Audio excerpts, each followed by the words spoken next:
Pollen agro minerals private limited. संशोधन, गुणवत्ता, सेवा के साथ हमारा लक्ष्य समृद्ध भारत। केळीची रोपं निवडताना वेगवेगळ्या कंपन्या बदलल्या की त्याचे परिणाम किंवा रिझल्ट बदलतात का? तर प्रत्येक कंपनीचा आता सगळ्यात मोठा भाग ऐकून घ्या। जर का आपण विचार केला तर अंतर आणि पद्धत ही कशावर ठरते? तर लाईटवर ठरते। तर 7x5 युनिव्हर्सल आहे। पुढे जाऊया, जसं आपण बघितलं बेडशिवाय केळी लावू नका। दुसरं आहे की योग्य अंतर 7x5 शिवाय लावू नका। तिसरी गोष्ट आहे की कोणत्या कंपनीची आम्ही म्हणतो की गाठीने तर आपल्याकडे लावत नाही, पण चांगल्या कंपन्या निवडा का? कारण याचा प्रभाव प्रचंड मोठा आहे। म्हणजे होत्याचा नव्हतं करू शकतो इतका प्रभाव या रोपांचा आहे। मी असा शब्द का वापरला? कारण ही रोपं 100% साधारणतः 8.5 ते 9 महिन्यात बनतात। ती काय भाजीपाल्यासारखी 25-30 दिवसात बनत नाही। ती टिश्यूची रोपं आहेत, ती बनायला किती लागतात? कालावधी 7.5, 8, 9 महिने सुद्धा कधी कधी लागतात। थंडी वाटली तर 9 महिने सुद्धा ती रोपं हार्डनिंगची प्रोसेसला घेतात। मग एवढ्या दीर्घ कालावधी मध्ये बनलेली जी रोपं आहेत, या रोपांमध्ये ज्या कंपन्यांचं शास्त्रीय संगोपन आहे, ज्यांना त्याचा खरंच अनुभव ज्ञान आहे, त्यांची रोपांचा जिनोम जो आहे तो सर्वोच्च कोटीवर बनलेला असतो। जेनेटिकल त्याची जी करेक्शन आहे ती, कारण ती पेशीपासून बनवलेला असतो। एका छोट्या टिश्यू पासून बनवतात। एक कंद असतो ना आपला एवढा, तो कंद निवडला जातो, त्याच्या बाजूचं सगळं कापून टाकलं जातं आणि आतमध्ये एक पांढरा भाग असतो बघा, दिसतंय का? त्याच्यामध्ये जिवंत ताज्या पेशी असतात अलीकडे बनलेल्या, ज्याला आपण काय म्हणतो? बेसिक डीएनए म्हणतात। त्याचा आरएनए मध्ये अजून डेव्हलपमेंट व्हायची असते। त्या ज्या असतात तो तेवढाच भाग घेतला जातो आणि त्याच्यापासून मग काही शेकडो हजारो रोपं बनतात। समजतं? हजारो रोपं तेवढ्यात बनू शकतात एका याच्यापासून, जर क्वालिटीचा असला तर किमान 100 तरी रोपं ते एका कंदापासून ते काढतातच, आयसोलेट करतात। पण ज्या कंपन्यांच्याकडे हे तंत्रज्ञान प्रॉपर आहे, भले त्याने कंद एकाच ठिकाणी आणले असतील, सगळेजण हे कंद इस्रायलमधूनच आणतात, पण सगळ्यांनी ते आणल्यानंतर यांच्या प्रत्येकाचे रिझल्ट वेगवेगळे होतात। असं का? कारण तो जो जिनोम आणला आहे, या जिनोमला त्या लॅब मध्ये कोण यशस्वीरित्या संजीवकांचा वापर करून पूर्ण निर्मित करू शकतोय, त्याचं उत्पन्न शतकोटीवर जातं। आणि मग तशा कंपन्यांची नावं तुम्हाला माहित आहेत, त्या कंपन्यांचे रिझल्ट सुद्धा तुम्हाला माहित आहेत। अनोळखी अचानक वेळेला देते म्हणून कंपन्यांची निवड करू नका। एक वेळ नाही केळी लावली चालेल, पण चुकीच्या कंपनीची केळीची रोपं लावली तर त्याचे दुष्परिणाम 2-2 वर्ष होतात। काय म्हणतो? सिरियस गोष्ट आहे। तर त्यातल्या आजूबाजूला आपल्या अनुभव असणाऱ्या कंपन्यांची निवड करणं कधीही सुयोग्य आहे। जसं आता जैन आहे, युनिव्हर्सल आहे, भारतात नामांकित आहे। त्याच्या पाठोपाठ आता सह्याद्री आपलं नाव कमवतीये, चांगल्या लेवलला पोहोचली, अजित सीड चांगल्या लेवलला पोहोचले।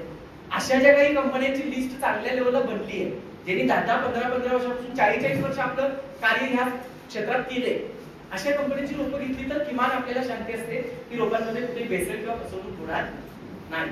मी काय म्हणतो समजतंय? 3 गोष्टी बघितल्या। चौथी गोष्ट, ड्रीप शिवाय केळी लावू नका। आता ड्रीप शिवाय इथं कोणी लावत नाही, पण त्यातल्या त्यात डबल ड्रीप शिवाय अजिबात लावू नका। का लावू नका? दोन्ही बाजूने खत पाणी द्या, दोन्ही बाजूने मुळ्या चालू राहतील, दोन्ही बाजूने आधार मिळेल, झाडाची वाढ सरळ वरती होईल, ती कुठल्याही दिशेला झुकणार। समजतंय? आता डबल ड्रीप करत असताना सुद्धा खूप मोठा गोंधळ आहे। 4 लिटर, 2 लिटर, 1 लिटर, 1.25 लिटर, ऐक नाही।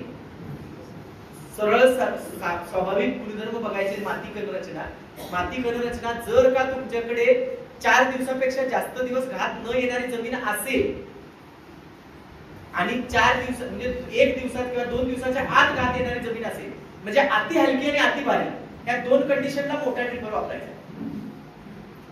काय म्हणलं बघा, लक्षात घ्या। अति हलकी आणि अति भारी। आता अति भारी म्हणजे काय? जसा जळगाव पट्टा आहे, तुमच्याकडे ती नाहीये जमीन, समजून घ्या। अति भारी म्हणजे काय? जिथं जमिनीला खाली काळ्या जमिनीला हातच नाही, ती खोलत जावं, म्हणजे जमिनीत पाया काढायला जायचं, पायी मारूनच घर बांधायचं। समजतंय? ब्लॅक कॉटन सॉइल, एकदम खोल। एक पाऊस पडला की 6 महिन्या ते 7 महिन्याचा एका पावसावरती ज्या जमिनीत कॉटन पिकतो, म्हणून त्याला ब्लॅक कॉटन म्हणतात। एका पावसावर, बरोबर आहे ना सर? किती पावसावर? 1 पावसावर ब्लॅक कॉटन सॉइल। इतकं बफर पाणी धरण्याची त्याची क्षमता असते। अशी जमीन आणि हलकी जमीन म्हणजे कुठली? जे दिवसाकाठी लगेच घातीवर येतील. अशा 2 जमिनीमध्ये काय करा की मोठे ड्रिपर वापरा. आणि मध्यम भारी सगळ्या टाईपच्या ज्या जमिनी आहेत त्यांना 2 लिटर 3 लिटर हेच ड्रिपर वापरा. त्यातल्या त्यात सर्वोत्कृष्ट 2 लिटर. समजते? तर डबल ड्रिपवर लावू नका. त्याच्या पुढे जाऊया.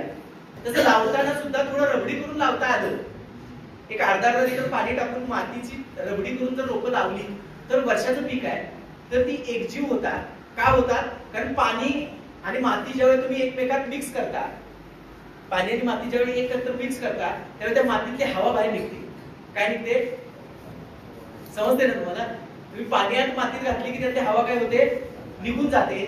आणि निघून गेल्यामुळे पाणी आणि माती एकत्र येता येता पाणी मातीचे बारीक कण काय करतात? मोठ्या कणांना बांधून ठेवतात, बाइंडिंग करतात. आणि ते बाइंडिंग केल्यामुळे खड्डा काय होतो? प्रेस होतो, आपोआप असा घट्ट होतो.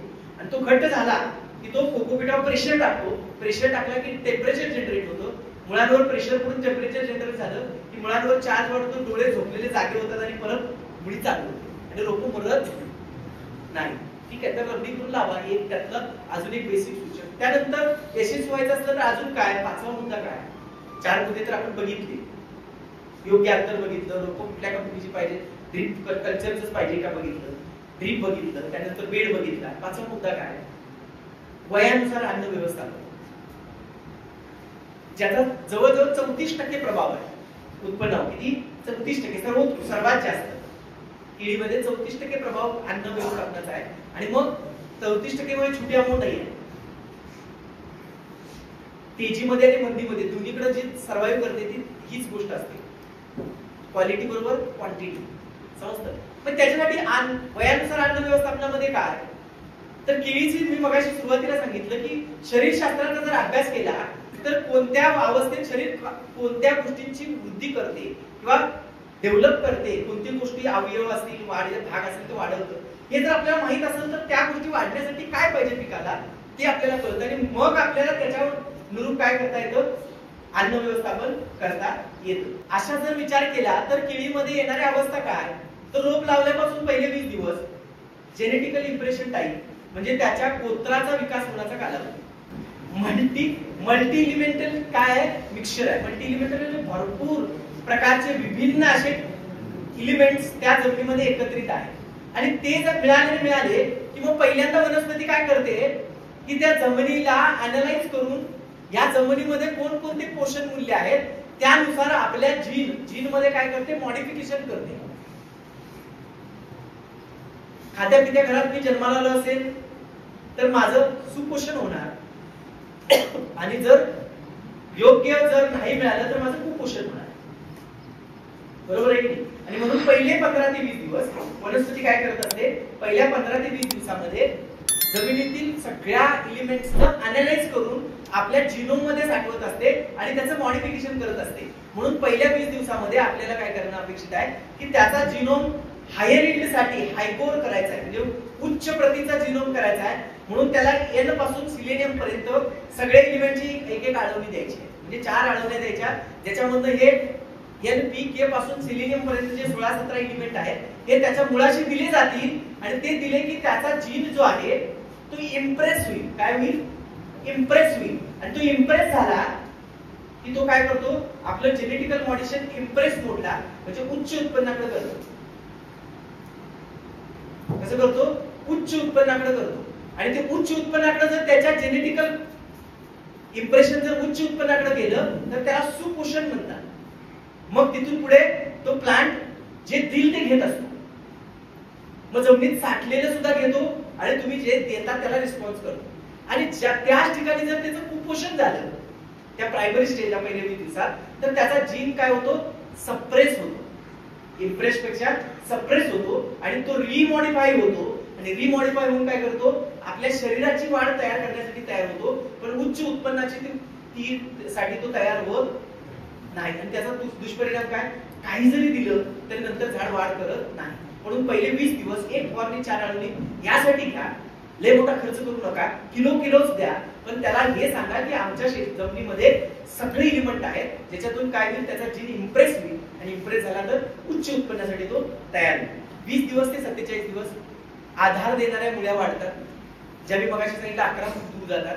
त्यासाठी 22वा दिवस, 32वा दिवस आणि 42वा दिवस प्रति 1000 रोपाला 1.5 kilo phosphoric acid, 2.5 kilo ammonium sulphate आणि 1 किलो 0050 म्हणजे पोटॅशियम सल्फेट ऑफ पोटॅशियम हे जर सातत्यानं आणि 10 ते 12 किलो 10 26 26 हे ड्रीपनं तुम्ही 22वा दिवस, 32 आणि 42 हे 3 वेळा जर ड्रीपनं सोडलं तर त्याला उच्च प्रतीला फॉस्फेट मिळतो आणि परिणामी सर्वोत्तम लाभाची गोष्ट काय होते की त्याला लागणारा मिनिमम फॉस्फरस जर मिळाला तर फॅब्रिक ग्रोथ, जी रूटची फॅब्रिक ग्रोथ आहे ती जी इतक्या झपाट्याने होते की त्याच्या नोडची ग्रोथ दिवसेंदिवस फुटाफुटाने व्हायला चालू. इथं आपण घडतो काय की आपण फसलो जातो. काय फसतो की आपण झाड बघतो, ऍक्च्युअली अजून झाडानं वाढायला सुरुवात केलेलीच नसते. इथं त्याची ती अवस्थाच नाहीये. 45 दिवसापर्यंत तुम्ही झाडाचं खोड आणि पानं बघू नका, बल्कि आपण तेच बघतोय. आणि ते जर वाढलं नाही की आता तुम्ही तर भाजीपाल्यातले शेतकरी आहे, मग मी काय तुम्हाला सांगायची गरज नाही. तुम्ही इतके तरबेज आहात मग हे टॉनिक ते टॉनिक, म्हणजे पोरासने जेवढी चॉकलेट आणत नाही तेवढी टॉनिक तुम्ही त्या पिकाला देता. बरोबर आहे? का तर ते समाधानकारक दिसत नाही, वाढलेलं जाणवत नाही, अजिबातच बरोबर वाढ दिसत नाही त्याची. पण ऍक्च्युली ते त्यावेळेला काय वाढत असतं, मुळांची वाढ करत असतं. आणि ते मुळांची वाढ करत असल्यामुळे फिजिकल वरची जी वाढ आहे ती त्यावेळेत होत नसते. म्हणून ऍज पर फिजिओलॉजी तुम्ही हे बघून घ्या की त्यावेळेस होणार काय. तुम्ही त्यापेक्षा मुळी खोदून बघा त्याची वाढ समाधानकारक आहे का, ते तुम्हाला दिसेल. फुटाफुटानं तुम्हाला आठवड्याला कुठेतरी लांब गेलेली दिसेल. समजतंय? म्हणून 22, 32, 45 इथं जर तुम्ही लीड फॉस्फेट दिला तर त्याच्या नोड मध्ये फॅब्रिक नोड चांगला ग्रो होतो आणि त्यामुळे परिणामी मुळांचा अगदी सदृढ वाढ होते आणि लांब पर्यंत पुढे जातात. त्यानंतर साधारण 50, 55 ते 90 दिवस हा कालावधी कशाचा असतो, ट्युब्रिक ग्रोथ. ट्युब्रिक म्हणजे कंद, गाठ वाढते. काय वाढते? गाठ. आता हे गाठी बरोबर 1.5 महिन्यानं झाड पण वाढतं. आता काय होतं, झाडी वाढतं, पण झाडापेक्षा मोठ्या प्रमाणावर अचानक काय वाढते, गाठ वाढते. झाडाची वाढ जेवढी झपाट्याने नसते तेवढी कशाची दिसते, गाठीची वाढ दिसते. आता झाड कुठे गुडघ्यापर्यंत आले 2.5-2 फुटाचं, पण त्याच्या तुलनेनं बघितलं तर गाठ जी इतकी होती 1 महिना 1.5 महिना ती अचानक एवढी मोठी होती, अशी एवढी मोठी होती. का झाली? कारण त्यावेळेला त्याचीच ती वाढ करत असते. म्हणजे काय करतं, ट्युबर म्हणजे त्याच्या शरीराचा मुख्य भाग वाढवतो ज्याच्यात त्याला साठा करायचा आहे. काय करायचंय, साठा करायचा आहे. आणि तो ट्युबर जेवढा मोठा होईल त्यावेळेला तेवढी त्याच्या आतमध्ये काय तयार होतात, वलय तयार होतात, सर्कल्स. आणि जेवढी वलय असतात तेवढी पानं तयार होतात. एक वलय म्हणजे एक पान असते, एक वलय म्हणजे एक पान असते, एक वलय म्हणजे एक पान असते. म्हणजे जेवढा मोठा कंद तेवढी मोठी वलय, जेवढी जास्त वलय तेवढी जास्त पानं, जेवढी जास्त पानं प्रत्येक 2 पानाला एक फणी बनते तेवढ्या जास्त फण्या, जेवढ्या जास्त फण्या तेवढं जास्त उत्पन्न. म्हणजे उत्पन्नाची पहिली कडी कुठे सुरू झाली, 45 ते 70 दिवसाच्या मध्ये, म्हणजे 55 ते 90 दिवसाच्या मध्ये. त्या काळामध्ये काय करतं, ट्युब्रिक ग्रोथ, कंद वाढवतो. म्हणून तिथं काय केलं पाहिजे, आपण कंदाकडे फोकस केला पाहिजे. मग कंद कुणाच्या कशाच्या प्रमाणावर वाढतो, तर परत फॉस्फरसच्या प्रमाणावर वाढतो. पण त्याच्या जोडीच जोड काय लागतं त्यावेळेला, तर कॅल्शियम आणि पोटॅशियम लागतं. समजतंय? म्हणून 90 दिवसापासून 45 ते 50 दिवसापासून 90 दिवसापर्यंत परत जर तुम्ही ड्रीप आणि सॉइल या दोन्ही माध्यमातून जसं तुम्हाला जमेल त्या पद्धतीनं जर का तुम्ही फॉस्फेट, कॅल्शियम आणि पोटॅशियम हा लीडला दिला, म्हणजे काय द्यायला पाहिजे, परत 1 किलो. आता फॉस्फेट कमी करा, 32 म्हणजे 22, 32, 42 10 दिवसानं दिलं. आता परत काय करा, परत 10 दिवसानं परत सेम स्टेजनं 42 नंतर 52, 62 आणि 72 10 दिवसानं काय करा, 1 किलो फॉस्फरिक ऍसिड. काय करा, 1 किलो फॉस्फरिक ऍसिड 15 किलो 10, 26, 26 10 दिवसाला ह्याच ट्रीपमध्ये द्यायचं. 15 किलो 10, 26, 26 4 किलो 24, 24 शून्य आणि 1 किलो मॅग्नेशियम सल्फेट. एवढा बेसिक बॅलन्स डोस तुम्ही 10 दिवसांना देता. आता इथं काय झालं, आता एक डोस 42व्या दिवशी दिला की 45 बघा 62व्या दिवशीचा एक डोस दिला, 42, 52, 62 हे 3 डोस तुमचे गेले. 22, 32, 45 चे पहिले 3, 52, 62 आणि 72 3 डोस, हे 3 डोस गेले की याच्या मधला जो डोस आहे, ह्या मधला डोस म्हणजे पहिले 3 डोस नंतर दुसरं सर्कल चालू करतोय 10 दिवसाचं. त्याच्या मध्येच काय करायचं, 5 किलो कॅल्शियम नायट्रेट, 5 किलो 1345 आणि 500 ग्रॅम बोरॉन आणि 200 ग्रॅम चिलेटेड झिंक आणि 500 मिली प्रोटीन हा एक बफर देऊन घेतला की त्याच्या मागे दिलेला जेवढा काही कॅल्शियम असतो तो सगळा कॅल्शियम काय करतो, हा सॉरी पोटॅशियम असतो, तर सगळा पोटॅशियम हे दिलेला कॅल्शियम पचवून टाकतो आणि त्याच्या पुढच्या कॅल्शियम पोटॅशियम साठी झाडाला काय करतं, तयार करतं. परत हे 3 डोस तुम्ही परत 3 डोस 52, 62, 72 3 डोस दिला की परत 72 नंतर 75व्या दिवशी परत 5 किलो 13-25 5 किलो कॅल्शियम नायट्रेट आणि 300 ग्रॅम बोरॉन 500 ml प्रोटीन दिलं. परत ते 3 वेळा पोटॅशियम दिलाय, तो सगळा कॅल्शियम काय करतो, 100% डायजेस्ट करतो. आता काय झालं, आता प्लांटची कंड एकदम असं गाडण्यासारखी खूप. याच्या दरम्यान 45 ते 50व्या दिवशी पहिला बेसल डोस टाका, जो की तुमच्या पुढच्या अवस्थेच्या वाढीसाठी 90-95 दिवसानंतर कामाला येणार.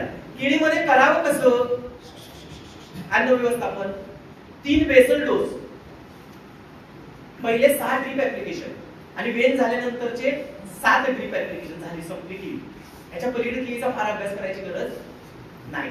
वेल्यानंतर 7, वेताना 2, बघा वेल्यानंतर 7, वेताना 2, पहिल्या कंद डेव्हलपमेंटसाठी 3 ड्रीप ऍप्लिकेशन, त्याच्या आधी मुळाच्या डेव्हलपमेंटसाठी 3 आणि 3 बेसल डोस. हा जर मोजक्या पद्धतीने केळीचा जर अभ्यास आणि परफेक्टनेस जर डेव्हलप केलं तर केळीसारखं सोपं सरळ पिकच कुठलं नाही, इतकं सहज आहे. आता तुमच्याकडे छापील येतात बघा शेड्यूल, 4-4 दिवसाला खत सोडा, 4-4 दिवसाला खत सोडा. माझं ना नाहीये, मी त्यालाही नको म्हणत नाहीये, पण तुम्ही विचार करा, एका ड्रिपर मधनं खत एकाच ठिकाणी एकाच जागेवर वर्षभर पडतं की नाही पडतं. कुठेतरी इस्रायल मधनं छापलेलं शेड्यूल इथं कंपन्या, रोपवाल्या कंपन्या विकतात, त्यांचं काय ते संशोधन आहे नाही, पण ते एकाच ठिकाणी तुम्ही 4-4 दिवसाला सातत्यानं जर तुम्ही 2-2चे दिवस जर ऍसिडिक फर्टिलायझर एका ठिकाणी दिले तर त्या जमिनीचा पीएच कुठं जाईल. ते का भाजीपाला 3 महिन्याचं पीक आहे का, समजतंय का. पण होतं काय दोष परिणाम की 4-4 दिवसानं सातत्यानं आता 12 सुरू झालं की 3 महिने 12 असते, 12 युरिया पोटॅश, 12 युरिया पोटॅश, याच्या पलीकडे दुनियाच माहित नाही. मग त्याचा तोटा असा होतो की सॉइल ऍसिडिलेशन वाढतं आणि जमिनीचा पीएच ठपक्यात खाली जातो आणि जमीन प्युअर ऍसिडिक होते. कुठली, फक्त ड्रिपरच्या खालची, आणि बाकीच्या जमिनीचा पीएच 8 वर असतो. आम्ही जमिनीचे माती परीक्षण केले तेव्हा दिसले 8, मग आपल्या लक्षातच येत नाही. पण आपण वारंवार काय करतो आणि पीएच कमी करायला आणि ऍसिड ट्रीटमेंट करतो आमच्यासारख्याच आहे आणि पीएच खाली जातो. आणि मग तर अशी परिस्थिती होते की पहिले 2 ते 3 महिने केळी जर रिस्पॉन्ड करते फर्टिलायझरना, तिथनं ती जवळ 5.5-6 महिन्याची होत नाही तर 50% सुद्धा रिस्पॉन्ड करते. आणि तिथून पुढे मग जेव्हा पोटॅश सुरू होतं त्यावेळेला पहिली खतं चालू होतात, कारण पोटॅशनं पीएच वर जातं. किती दुष्परिणाम आहे बघा.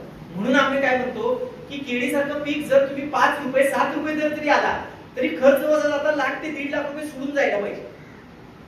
इतकं रिलायबल पीक आहे ते, आणि हे सोडतं पण ते. त्याच्यासाठी आपल्याला बजेटिंग केलं पाहिजे, त्याच्यावर खर्च करताना विचार केला पाहिजे की किती करतोय. म्हणून आम्ही म्हणतोय की वॉटर सोल्युबल फर्टिलायझर बरोबर तुम्ही हार्ड फर्टिलायझर सुद्धा ड्रीपनं सोडू शकताय, आणि ड्रीपनं सोडायच्या पेक्षा बेड केलाय तर बेसल डोस टाका.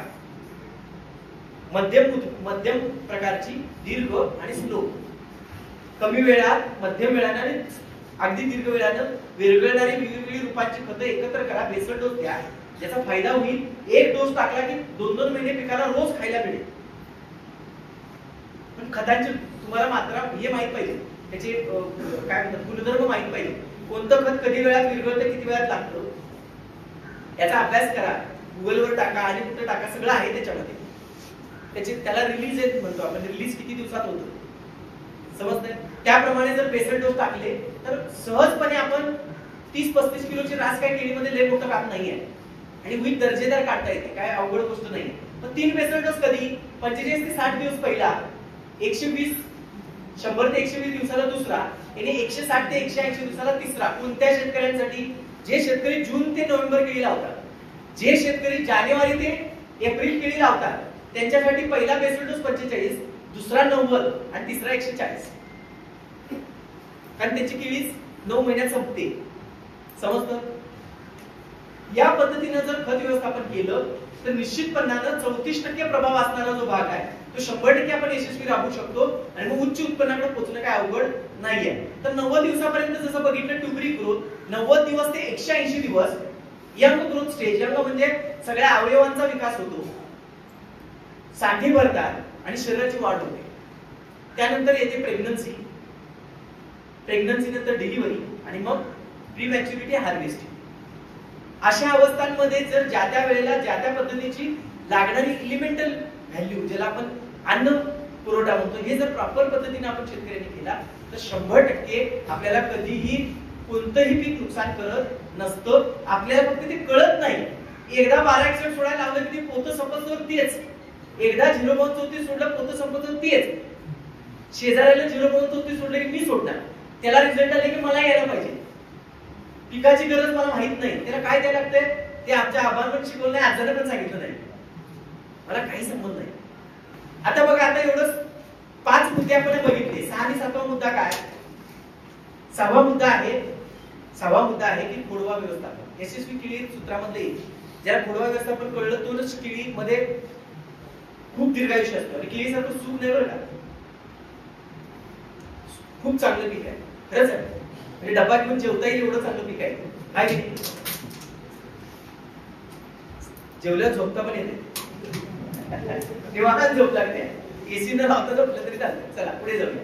आता खोडवा व्यवस्थापनामध्ये काय, तर खोडवा व्यवस्थापनामध्ये आपल्याकडे जी गफलत झाली आहे, आपण काय केलं, इस्राईल त्या पाठोपाठ इक्वाडोर, फिलिपिन्स आणि कोस्टारिका याला फॉलो केलं.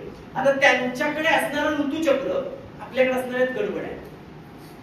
त्यांच्याकडे काय आहे, त्यांच्याकडे अंतर जास्त आहे. समजतंय का? बघा, अंतर काय जास्त आहे. अंतर जास्त असल्यामुळे ती लोक काय करतात, मुख्य पिकाबरोबर खोडवा व्यवस्थापन करतात. मुख्य पिकाबरोबर खोडवा व्यवस्थापन करतात. पण एकरानं लोक लावतात किती? 881, 870, 890, जास्तीत जास्त 900. त्यामुळे फायदा काय होतो, सकाळचं सूर्यकिरण थेट त्यांच्या बुंद्यात जातं, म्हणजे बेडवर जातं. आपल्याकडे येतं का? मी काय म्हणतो समजतंय का? त्यांच्याकडे सूर्य अजूनच खालून आहे, आपल्याकडे इथून तरी चालू होतो खाल्ल्यावरनं, त्यांचा तर कमरेच्या लेवलवरून सूर्य चालू होतो. त्यामुळे त्यांचा प्रयत्न काय असतो, रोपापासून रोपापर्यंत अंतर कमी करायचं आणि सरीपासून सरीपर्यंत अंतर ते जमिनीपर्यंत सूर्य पोहोचवला जातो. आता त्यांना खोडवा व्यवस्थापन सुलभ जातं, म्हणजे काय, मुख्य पिकाबरोबर. पण तीच प्रॅक्टिस आपल्याकडे लोकांनी केली. मग 1000 रोपं खोडव्याचे असतील, लागणीचे असतील, तर खोडवा 700च कटतो, 300 हाताला लागत आणि मग खोडवा परवडत नाही. मग 300 लोकलवाला व्यापारी असा खिळवून त्या 300 तुकडे करतो, आपले करतो की नाही. आणि मग त्या केळीबद्दलची इच्छा, जे आधी सुरुवातीला 4 गाड्या विकल्यात त्यातनं जी इच्छा तयार झाली, परत इच्छा मारायला चालू होते. भयंकर त्रासदायक आहे. पण हे एकदम जायचं असेल तर एकतर पहिला बेडवर लावा योग्य वेळेला. दुसरं व्यवस्थापन काय करा, खोडव्याच्या आधी खोडवा एकसारखा पाहिजे असेल तर लागण एक वेळा कापण्याचा प्रयत्न करा. म्हणजे 2 काढणीमध्ये केळी संपली पाहिजे. ते का भाजीपाला आहे का, तोडत बसलाय. बल्की क्रॉप आहे, एका वेळेस पिकवलं जातं, दूरच्या बाजारापर्यंत जातं, त्याला तशाच क्वांटिटीमध्ये पाठवलं पाहिजे. वेल होताना साधारणतः प्रयत्न करा की 1 महिन्यात वेल संपली पाहिजे. पहिला प्रयत्न नाहीच संपली तर 1 महिन्यानंतर बघा, पहिली वेल तुम्हाला दिसली ते नोट डाऊन करा आणि त्यानंतर 5 आठवडे वाट बघा, म्हणजे 1.25 महिना. आणि 5 आठवड्यानंतर जशी जशी वेल होते, जेवढी काय रोपं येतात, त्या 5व्या आठवड्यामध्ये जेवढी वेल तुम्हाला दिसली त्याची तुम्ही केळी फुल तोडायला जाता खालचं, बरोबर आहे.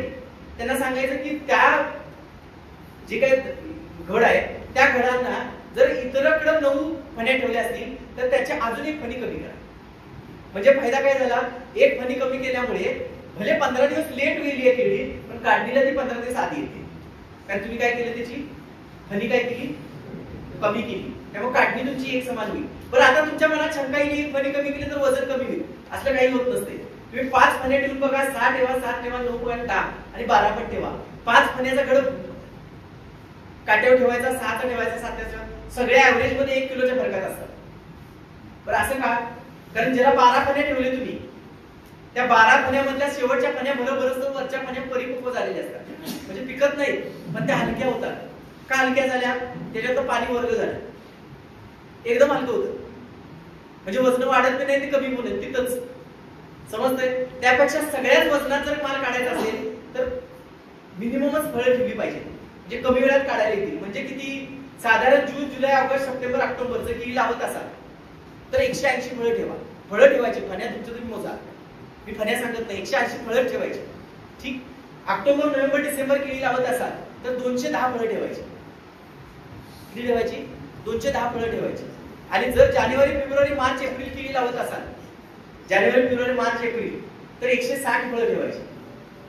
एवढीच पोचतात, याच्या पलीकडे पोचत तर वरच्या हलकी होतात, खालची भरायला चालू होतात. आणि तो माल जर बाजारात व्यापाऱ्याने एकदा नेला की त्याची जी वरची हलकी झालेली फळं आहे ती पिकल्यानंतर देठात तुटून पडतात आणि मग तो तुमच्या शेतात परत येत नाही. जादा होते का? समजतंय खोडवा? पण खोडवा व्यवस्थापनाच्या आधीच एक काय की 5व्या आठवड्यात वेली त्याच्यात एक फणी कमी ठेवा. 6व्या 7व्या 8व्या आठवड्यात ज्यांची वेल झाली, वेल सुरू झाल्यानंतर म्हणजे 1.5 महिन्यापेक्षा जास्त, त्यांच्या 2 फण्या कमी करा. एवढं तुम्ही जर मेंटेन केला तर तुमची केळी काढणीसाठी 15 ते 20 दिवसात एकत्र येते सगळी. आणि फायदा होतो की मोठ्या गाड्या भरतात. मग तुम्ही दूरच्या बाजारवाले जे व्यापारी आहेत ज्यांना 15 टन 20 टनाच्या गाडीची खालची गाडी येत नाही, त्या सगळ्यांना तुम्ही माल देऊ शकता, त्याला चांगले भाव मिळू शकतात. एक्सपोर्टर हसत हसत तुमच्याकडे तो आवडीने तुमचा माल घेऊन जाईल. समजतंय?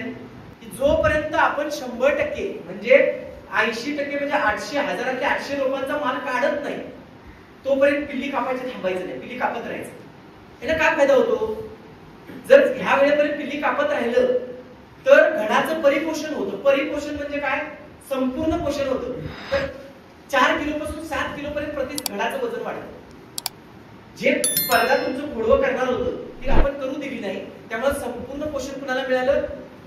खोडव्याला मिळालं. आणि नुसतं खोडव्याला पोषण मिळालं नाही, सर्वात जमेचा भाग असा होतो ज्यांनी 5 आणि 7 महिन्यात ज्यांनी खोडवा ठेवलाय त्यांची केळी काढायला 3 आठवडे लेट होते. का लेट झाली?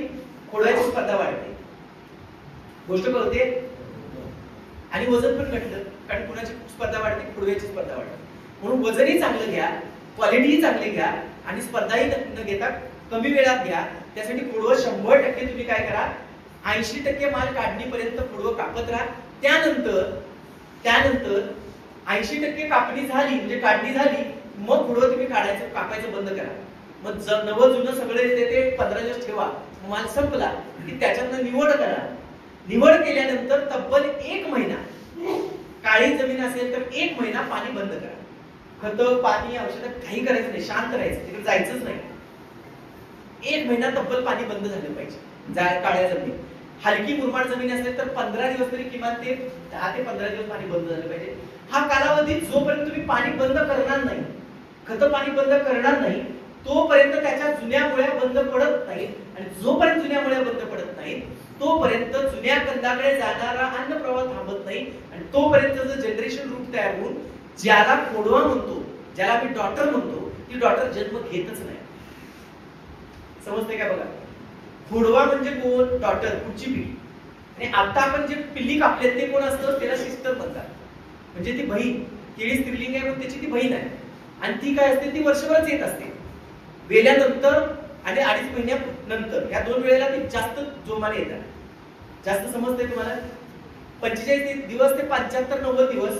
आणि त्यानंतर वेल झाल्यानंतर ते कापणी झाल्यापर्यंत जोरदार वाढत असतात पूर्वी, म्हणजे पिल्ली. तर ह्या पिल्ली काय वाढतात? जेव्हा मेन मदरचं न्यूट्रिशन कॉन्सन्ट्रेशन कमी होतं किंवा अन्न घेण्याची प्रवाहित गोष्ट कमी होते, तेव्हा त्या पिल्लांचा प्रभाव तिथं वाढत असतो. आणि असा खोडवा जर आपण निवडला तर ते उच्च उत्पन्न न देता जमिनीत उमळून पडणं, खोडातनं पिचकणं, हलकी फळं, वरतीच अर्धवट पिकणारी फळं, अशा सगळ्या विकृत्या त्यामध्ये येतात. म्हणून खोडवा म्हणजे काय तर डॉटर घ्या. आणि डॉटर कधी जन्म घेते? मेन मदर म्हणजे मदरवरला जो घोड आहे तो कापल्यानंतर जन्म घेते. त्यामध्ये कधी येणार आहे? त्यानंतर. आणि ती यायची असेल तर काय करायला पाहिजे? आपल्याला पाणी पूर्ण बंद करायला पाहिजे. आणि किती दिवस करायला पाहिजे? काळ्या जमिनीत महिनाभर, किमान महिनाभर, हलक्या जमिनीत 10 ते 12 दिवस. समजतंय? आणि मिक्स काळी जमीन आहे तिथं किमान 15 ते 20 दिवस. हे जर पाणी बंद केलं तर तुम्हाला लक्षात येईल जमिनीमध्ये खोलपर्यंत क्रॅक जातात. आणि हे क्रॅक गेले की एवढ्या जोमाने पिल्ली यायला चालू होतात की मग आपल्याला निवड सोपी जाते. पण निवड घ्या. आता इथं शेतकऱ्यांची कस लागते. काय कस लागते? की इथं पिल्ली कापायला लोकांना कंटाळा येतो. जी डॉटर आहे तर डॉटर म्हणजे काय, एक मदरचा कंद असतो, या कंदातून खालून एक मुळी सुटते, त्याला जनरेशन रूट म्हणतात. एकदम एवढी जाड मुळी असते, ती मुळी दूर येते, त्या मुळीवरती गाठ येते, त्याला डॉटर म्हणतात. आणि आता जे आपण बघतोय कंद, तो कंद जोडकंदाला जन्म घालतो. जोडकंद कळतंय, त्याच्याच बघायला असतात, त्याच्यातनं येणारी पिल्ली जी आहे त्याला सिस्टर म्हणतात, कारण मदर एकच आहे. आणि म्हणून तो ठेवायचा नाही. ठेवायचा कुठला, जे जसं आपल्याला नाळ असते तशी त्या कंदापासून दूर आलेली एक नाळ असते किंवा त्याला जनरेशन रूट, त्याच्या वाढलेले कंद ते मुख्य कंदापासून 6 ते 9 इंच बाहेर असतात. ते घासून येत, एखादं झाड स्वच्छ धुवून काढून बघा कसं कसं असतं, मजा समजते, तर तुम्हाला कळेल. आणि त्याचबरोबर उमळून पडण्याची काही समस्या असते, त्यासाठी केळी लावल्यानंतर 20वा दिवस, लावल्यानंतर 120वा दिवस, वेल्यानंतर वेल चालू झाल्यानंतर आणि केळीची पिल्ली कापल्यानंतर, अशा 4 वेळेला प्रति 1000 रोपाला 200 लिटर पाण्यातून 2.5 kilo bleaching powder, 500 gram copper hydroxide, त्याबरोबर अर्धा किलो कळीचा चुना आणि 12 ग्रॅम स्ट्रेप्टोमायसिन आणि 500 मिली अल्कोहोल ह्याचं एक सोल्युशन बनवायचं. आणि हे 3 वेळा ड्रिपनं सोडून द्यायचं, 4 वेळा ड्रिपनं सोडून द्यायचं. तर निमॅटोड, त्याच्यानंतर येणारा कॉलर रॉट, अशासारखे जे विजरंट बीट, हे जे हानिकारक रोग आहेत त्यांचा फारसा तुम्हाला त्रास जमिनीतून होत नाही आणि त्याचा त्रास जमिनीत पण फारसा काही होत नाही. हे 4 वेळा तुम्हाला न चुकता आपल्याला करायचं आहे. आणि शेवट 2 मिनिटं घेतो की आता वर्षभर कष्ट केलं, पिकवली, आता विकण्याच्या साखळीमध्ये सुद्धा आपल्याला यशस्वी व्हायचं आहे.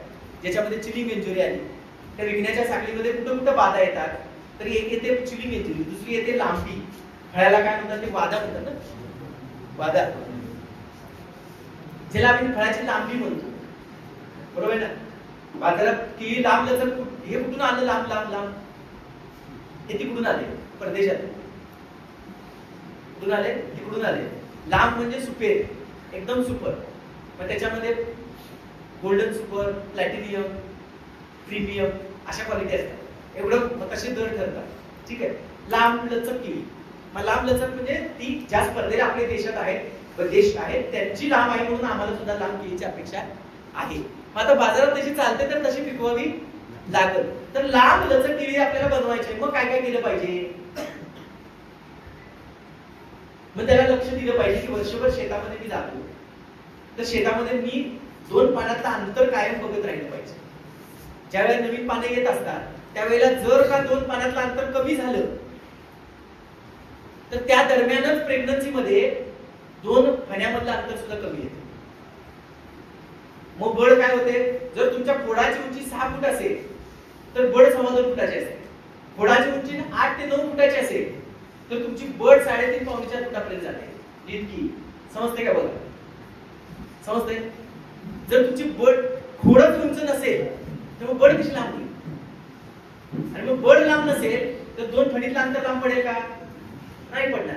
आणि मग खोडाची उंची पाहिजे असेल तर मग आपल्याला पानातला गॅप वाढवावा लागतो, 2 पानातला. आणि तो वाढवण्यासाठी काय करायला पाहिजे, वर्षभर आपण शेतावर जातो त्यावेळेला त्याचं निरीक्षण केलं पाहिजे. जेव्हा जेव्हा असं आपल्याला लक्षात येतं की पानात पानं अडकून यायला लागले, तेव्हा तेव्हा आपण कुठल्या ना कुठल्या तरी अनुभवी तज्ञांचा सल्ला घ्यायला पाहिजे, चांगले जाणकार शेतकऱ्यांना विचारलं पाहिजे की आता पिकाला अन्न मिळत नाहीये, हे कशामुळे मिळत नसेल, अटकतेमध्ये अन्नच मिळत नाही, दुसरं काय कारण असत नाही, किंवा एखादा रोग किंवा वातावरण. मग काय कारणीभूत आहे, वातावरण, पाणी व्यवस्थापन का अन्न, हे शोधलं पाहिजे आणि त्या वेळेला ते उपाय केले पाहिजेत. तर 2 पानातलं अंतर वाढलं की 2 फणीतलं अंतर वाढलं, आणि 2 फणीतलं अंतर वाढलं की फळं वाढण्याची त्यांची जी नैसर्गिक प्रक्रिया आहे ती कशी आहे की पहिला फळाची वाढ, केळी या पिकाच्या फळाची वाढ ही आउटर नूड पहिला होते. आउटर नूड म्हणजे बाहेरचा भाग, समजतंय. हे झाल्यानंतर बघताय ना तुम्ही खाली वाढत असतं, फणीपासून फणीपर्यंत वाढलं, खालच्या फणीला टेकलं की तिची लांबी थांबली. मग जर जी फणीतलं अंतर कमी असेल तर फळातलं अंतर कमी का पडतं, त्याला टेकलं की तिची लांबी थांबली. मग ते उलट व्हायला चालू होतं. मग आउटर रूट वाढले की इंटर रूट वाढायला चालू, बाहेरची आणि आतली, node to node, edge to edge growth चालू होते. हे बघा, योग्य अंतर. तुम्ही जर का असा काही विचार केला की मी एकदा एका रोपाला 2 रोपं ठेवली तर काय होईल, 2 रोपं ठेवली तर एकात एक, त्याचा जिनोम एकच आहे, जिनोम म्हणजे त्याचा गोत्र एकच आहे, त्याची जर त्या कंदाची कपॅसिटी 45 किलो ते 50 किलो द्यायची असेल, तो तसा तुमच्या शरीरात रुजला असेल, तर तू काय करतो, दोघांना 22 किलोचे घड देतो. तू एकत्र 40 देत नाही. समजते का बघा. जर आणि तोटा निघतो की जर घड बाकी सगळी किळी 8 महिन्यात काढलेला फुडवा आला, या दोन्हीचा फुडवा काढायला 11 महिने लागतो. म्हणजे 1.5 ते 2 महिने काय होतो, लेट होतो. लेट पण झाला आणि उत्पन्न तेवढंच. आणि तोटा काय, 20 किलो ने 15 किलो घड कोण बाजारात घेत. समजते. त्यामुळे एक झाड एकच फळ एकच फुडवा, कारण जिनोम एक आहे, एकच ठेवायचं. ते डबल ठेवायचं नादाला लागायचं नाही. आता डबल कुठे ठेवा, जर का एखादा रोप मध्ये मेला असेल, जिथं गॅप आहे, तिथं लाईट त्याला भरपूर मिळणार आहे, अशा ठिकाणी तुम्ही 2 ठेवा, तिथं फार त्रास होणार नाही. तिथं 2 ठेवा. पण तुम्ही रेग्युलर लागवड आहे त्यात 2-2 कुणी 3-3 असे काही जे प्रयोग करता, त्यात त्रास काय होईल, ती केळी बाजारापर्यंत पोहोचताना योग्य क्वालिटीची पोहोचणार पण नाही. तोटा काय होईल, उत्पन्न पण तेवढंच आणि त्रास काय होईल, लेट होईल. अंतिम शेवटचं, जसं की एक्सपोर्टच्या बाजारात पण टिकलं पाहिजे, निर्यात एक्सपोर्टरला विसरून जा. एक्सपोर्टचं म्हणजे काय, एक्सपोर्ट म्हणजे काय, निर्यातक्षम दर्जा आपल्याकडे असला तर उत्तरेकडे पण चांगले भाव मिळतात.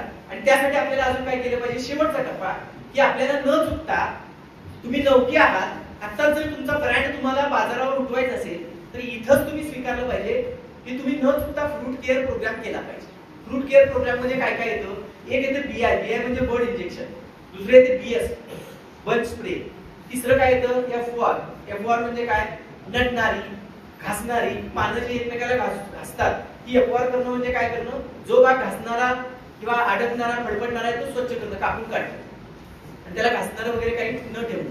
एफओआर झाल्यानंतर अजून काय असतं, बॅगिंग, कव्हर बॅग म्हणजे फ्रूट कव्हर घालणं, त्याला आपण बंच कव्हर म्हणतो. हे बंच कव्हर म्हणजे स्कर्टिंग बॅग म्हणतो.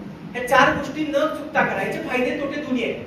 जेव्हा केळी प्रेग्नन्सी मध्ये असते, प्रेग्नन्सी कळते का, जर जून जुलै ऑगस्ट सप्टेंबर ऑक्टोबरला केळी लावली की त्यानंतर 160 दिवस मोजायचे, बरोबर प्रेग्नन्सी चालू झालेली असते. म्हणजे किती, 4 महिने. समजतं. प्रेग्नन्सी स्टार्ट झालेली असते, ती झाली म्हणजे 160 दिवसापासून 220 दिवसापर्यंत, म्हणजे किती महिने, 2 महिने.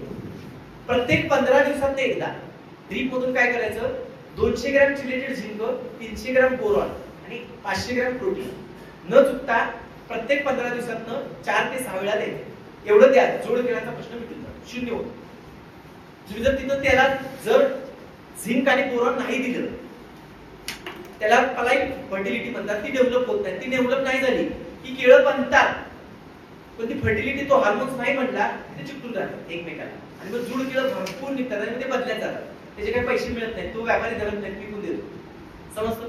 तर ते दिलं पाहिजे. त्याचे फायदे पण काय होतात, पोलिनेशन चांगलं होतं, त्यामुळे फळांच्या मध्ये लांबी वाढण्यालाही मदत होते आणि फण्याही जास्त पडतात. समजतं.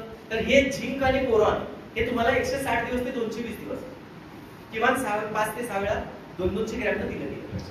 समजतंय. आता परत फ्रूट केअर मध्ये बीआय झालं, बीएस 10वा दिवस, 20वा दिवस, 30वा आणि 40, 4 बंच स्प्रे करा.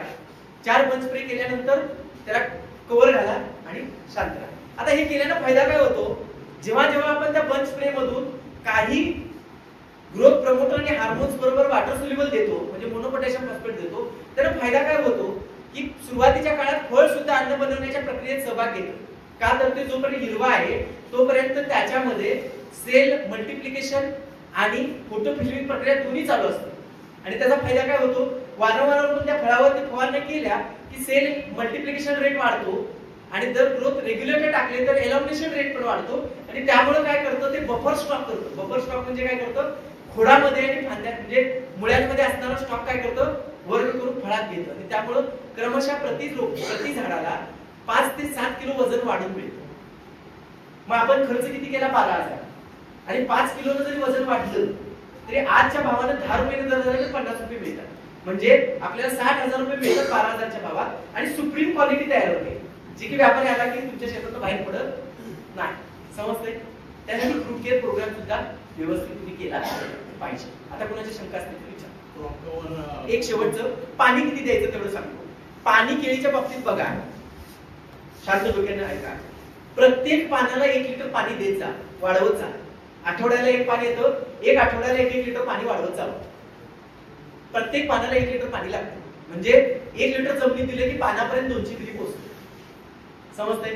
आणि एका केळीच्या पानाला 200 मिली पाणी लागतं. इनफ आहे. म्हणजे 1 लिटर जमिनीत द्यायचं. सर्वात मोठा पाण्याचा गरज कधी असते? संपूर्ण वाढ झालेली केळी म्हणजे वेलेली केळी. समजतंय? म्हणजे वेलेली केळी. आता वेल झालेल्या ज्याला 32 पानं 28 पानं आलेली केळी आहे, याला सर्वाधिक पाणी लागतं दिवसामध्ये 24 तासामध्ये. किती लागतं? तर सर्वाधिक पाणी 33 लिटर लागतं. 33 litre per day highest requirement आहे प्लांटची. आता 33 लिटर पाणी जर सर्वाधिक लागत असेल, सर्वाधिक सगळ्यात मोठ्या, तर ते प्रत्येक वेळेला लागणार आहे का? लहान असताना ते अजून कमी लागेल, त्याच्यापेक्षा लहान असताना अजून कमी लागेल. मग ते कसं तर प्रत्येक पाण्याला जर 1 लिटर पाणी वाढवत गेला तर इनिशियली म्हणजे सुरुवातीला तुम्ही जर सुरुवातीला 5 पाण्याची केळी आहे, 7 लिटर पाण्यापासून सुरू करा. किती? 7 लिटर पाण्यापासून सुरू करा आणि मग प्रत्येक पानाला 1 लिटर पाणी वाढवत राहा. म्हणजे काय केलं? पहिल्या महिन्यामध्ये तुम्ही काय केलं? 4 पानं आली तर 4 लिटर पाणी वाढलं. म्हणजे एका तासाला किती लिटरचा ड्रिपर? 2 लिटरचा ड्रिपर. एका झाडाच्या बाजूला 3 ड्रिपर, 4 ड्रिपर. तर एका झाडाच्या बाजूला 4 लिटर तासाला पडतात, तर 10 मिनिटं पाणी वाढवा. दुसऱ्या महिन्यात अर्धा तास वाढवा. तिसऱ्या महिन्यामध्ये 1 तास वाढवा आणि 2 तास त्याच्या पुढे जाऊ नका. 24 तासात 2 तास पाणी डबल लॅटर इनफ आहे. अगदी वेलेल्या केळीला. त्याच्या पलीकडे पुढे जाऊ नका, नाहीतर मग जमिनीमध्ये डेड वॉटर ब्लॉक तयार होतात आणि ते ब्लॉक मग काय करतात की मुळांना वाढूही देत नाही आणि अन्न घेऊही देत नाही. ठीक.